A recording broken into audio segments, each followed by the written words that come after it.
Welcome in to another edition of Carps Corner. I know we're in the midst of NFL free agency. We've got March Madness coming on, but we've had a couple of Buckeye practices, Ohio State spring ball. And I know there's a lot of folks out there that are inquiring on, what's being seen, what's being improved. There's some issues with the running game last year, issues with some of the defense. Is CJ Stroud, improving?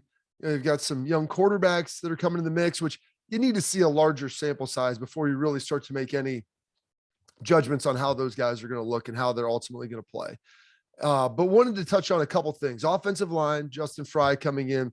The wide receiver room, super deep. Brian Hartline has done a great job. Also has brought in former teammate of his and mine, Devin Jordan, who from Massillon, Ohio, played at Ohio State. And so he's coming in here to help out with the receiver room. So excited to see what he can do, and very different temperament than Brian. So it works out really well. These guys play off each other. And then the defense, Jim Knowles, what's going on over there, how that's ultimately going to look. Larry Johnson's the lone holdover, Perry Eliano and Tim Walton, how they coach in the back end, getting a chance to kind of see this and how this remade defense looks.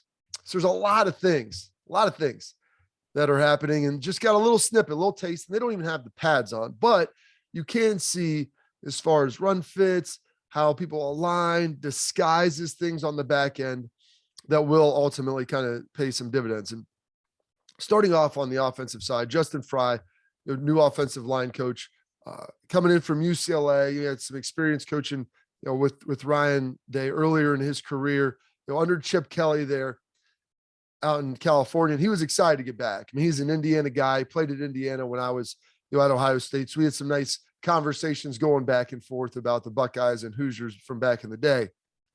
But love what he does. Brings a lot of energy to the offensive line room. And, with the departures, of Nicholas Petit-Ferrer, Thayer Mumford, they can kind of get back to a more traditional looking offensive line. Last year, they wanted to try to get the four best players, excluding the center, on the field. And in doing so, you get 4 tackles. Now, there's positives to that, maybe in some pass blocking and sheer size, but there are some negatives where usually guards are a little bit more athletic, adept, and equipped to pull, climb to the second level, and can do some things, and maybe a little bit smaller.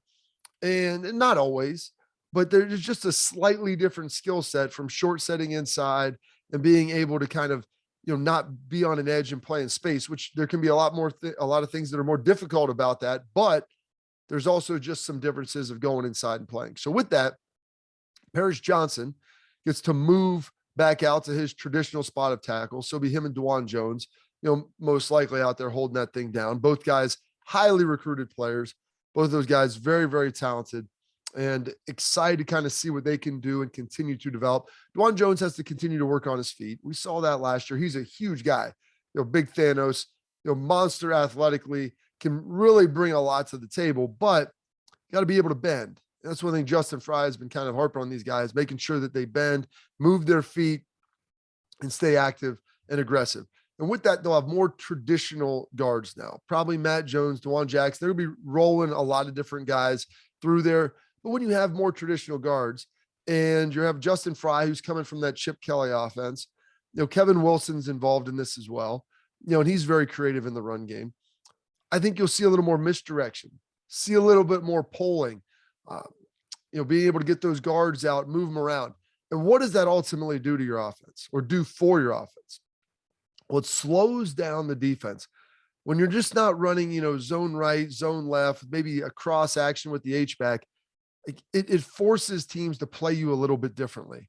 And the linebackers have to be slower. You can't maybe get as complicated in some of your coverages if you have more of a complicated, running scheme up front. And having more traditional guards will allow them to do that with the misdirection, some more pulls, inside stuff, getting on the perimeter. And then you've got Whippler in the middle, who did a really good job last year.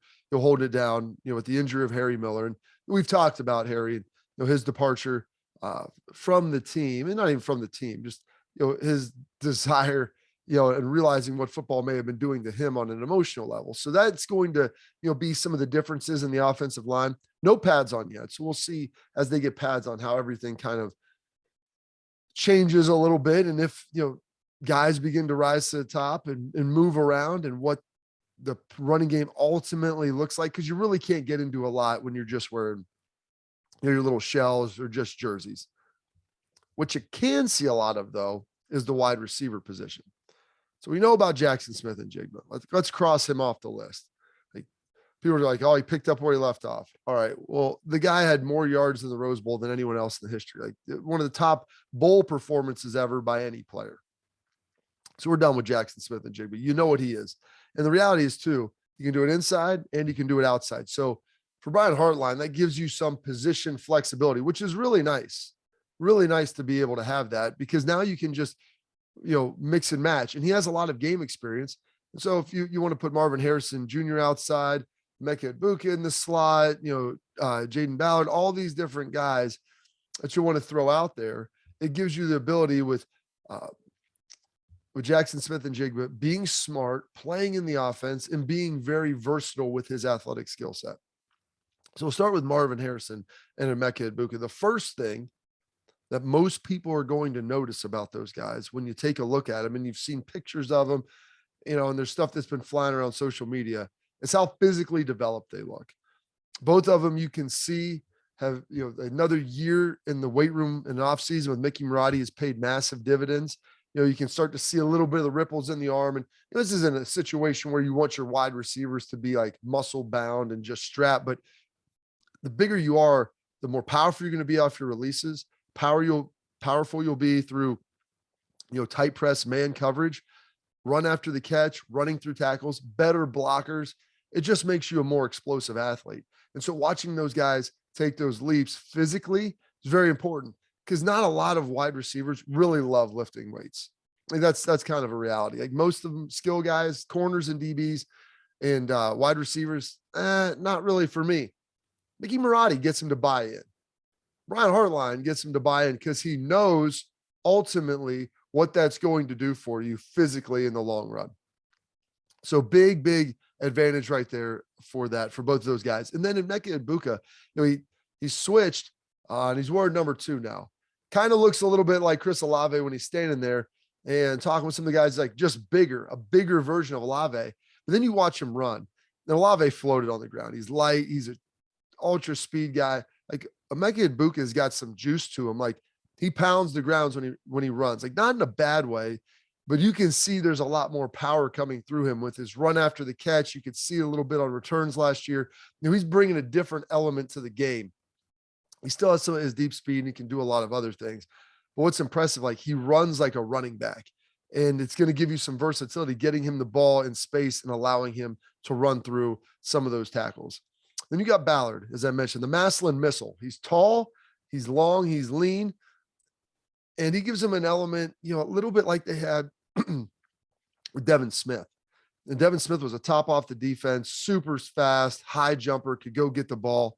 Another Maslin guy, by the way. And so hopefully Ballard will be able to give him that. Looks good. There was a couple times getting behind guys on some good corners, does a good job bringing the ball in. Like he'll develop and continue to work with the rest of his skill set. But the one thing he possesses is great length and top end speed.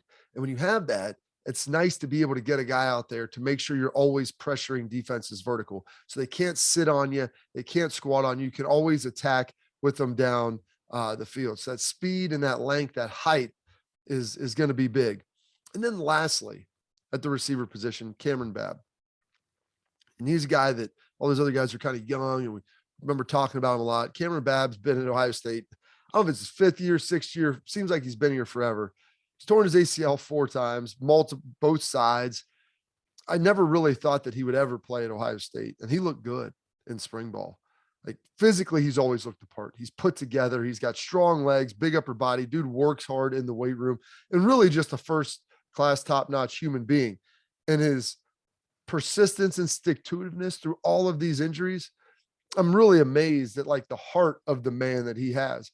But I'm praying for this guy, for him to stay healthy, because I think he can really help the squad. He's a veteran presence in a room that really lacks that for the most part. But man, like I said, 4 ACLs, he's battled through all this. He runs some really good routes. He's big, he's physical, and a big time recruit when he was coming in. And so finally, this might be the year that he can put all those things together. I couldn't believe his change of direction and how well he moved, given everything that's happened to him. So I'm cheering for Kam Babb. I think he's a guy that could really make a difference this year.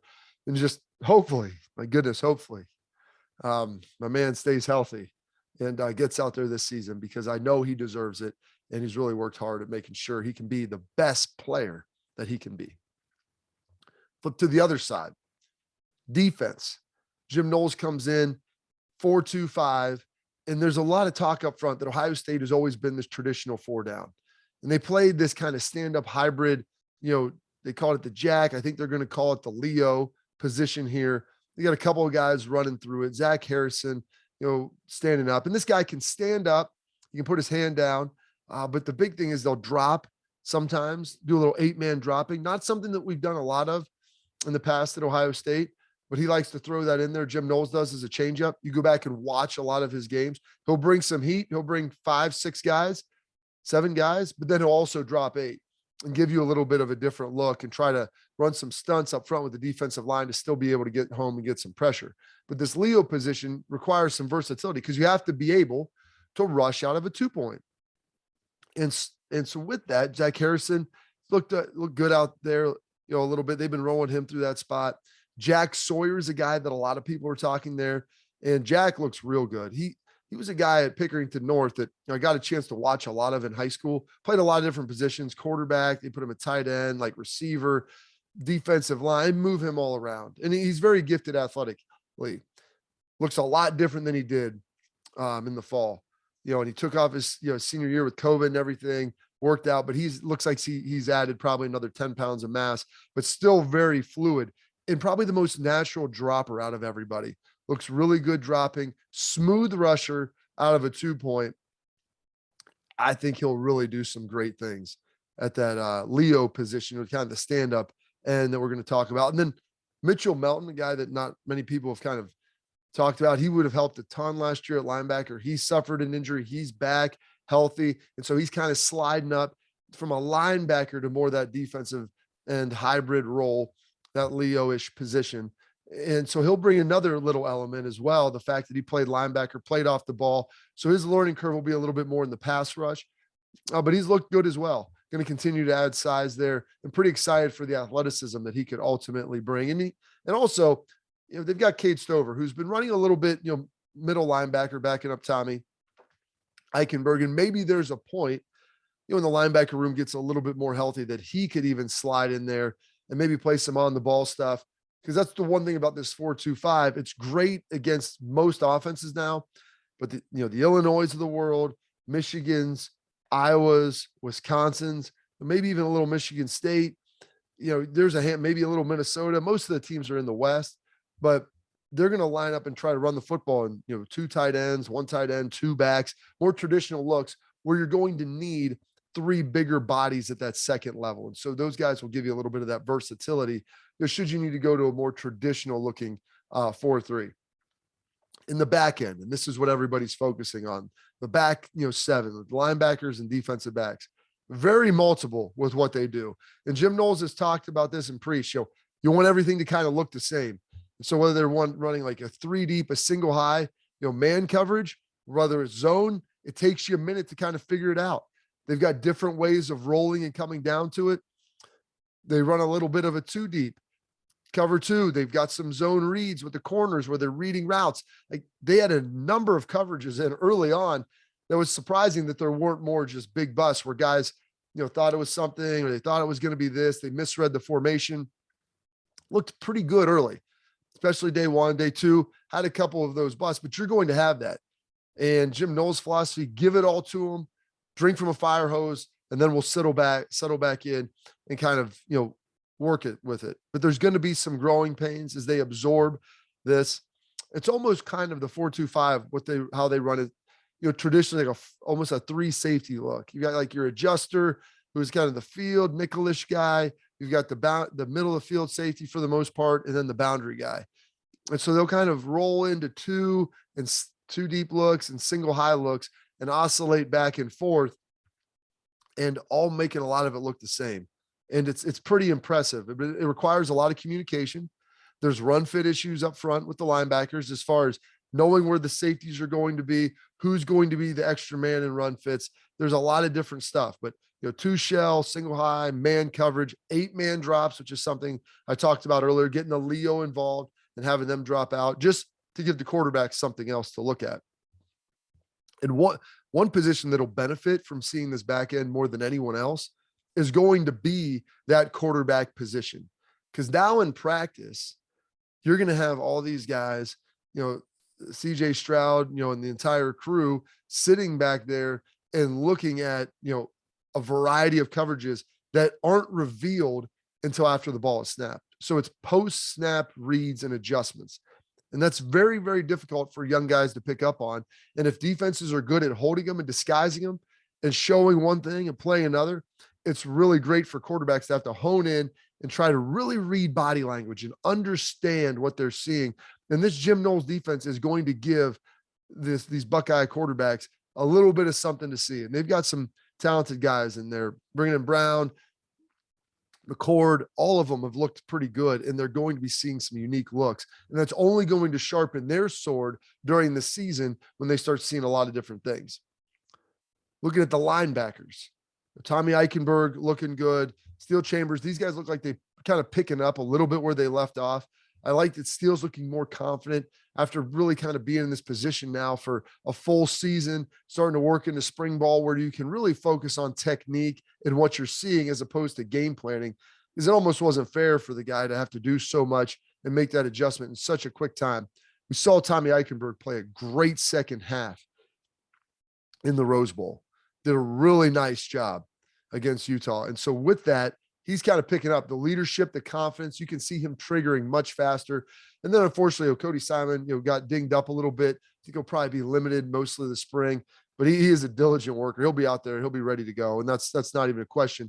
And one of the young guys, CJ Hicks, looks like he's flashed, looked pretty good as well. So we're going to look at some of these young guys as the season kind of rolls on, spring ball that is, and see where they're lining up and how they could potentially make a mark. And if they could carve out a little role for themselves on this defense. And then lastly, like the back end, the safeties, the corners.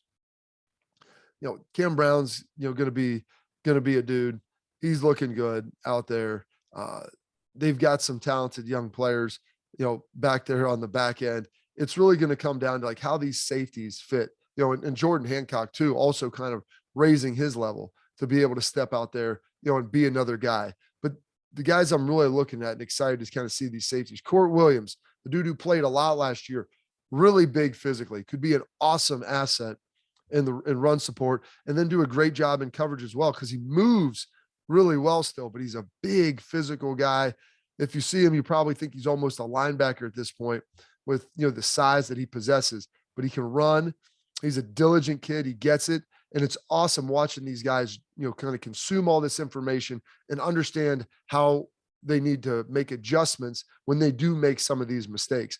And so it's more complicated up front. The safeties are going to come down.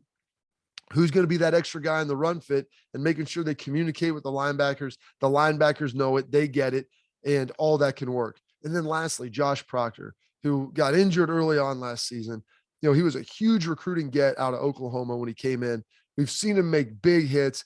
The guy can cover ground in the middle of the field, and so he's still recovering a little bit from his injuries, but getting him out there and seeing what he's going to be able to do, man, would be exciting when you have all this stuff going around. And when you can get him patrolling the middle of the field back there, now that he's a little more experienced, athletically, he's going to be there physically. He'll be ready to go.